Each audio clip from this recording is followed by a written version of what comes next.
22 vjeçari shqiptar Ilaria Sulaj, e cila u vra nga ishi dashuri i saj, disa javë më parë dhe ngjarë avion ende të ndrisë Italinë dhe jo vetëm. Sipas mediave në shtetin Fqinj, bëhet me dije se pas rezultateve të autopsisë, ka rezultuar se Mark Samson e ka rrahur studenten shqiptare përpara se ta vriste.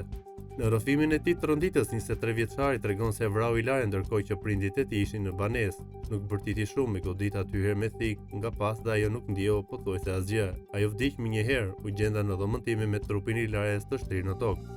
E futa në dy thes që kisha në kuzhinë. Nga dal po kuptoje çfarë kisha bërë, aty më kujtua një frazë që gjyshi im më tha përpara se të vdiste.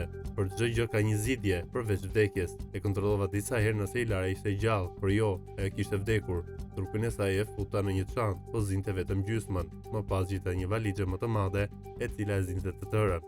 Tha i përlotur Samson. Ai po ashtu tregon se kishte humbur, doruan për shkak të mesazheve që Ilaria shkëmbente me një djalë tjetër, edhe që ajo i kishte treguar pas një problem, derisa më pas e kishte rëmbyer telefonin nga dora kur pa që ai po bëhej nervoz. Samson kishte gënjur dhe më parë lidhur me rrugtimin e tij universitar, duke ia fshehur Ilarias që kishte ndërmend të praktiste studimet në arkitekturë, ku kishte dhënë vetëm një provim në 3 vite, gjë që kishte ndikuar edhe në vendimin e saj për të dhënë fund lidhjes.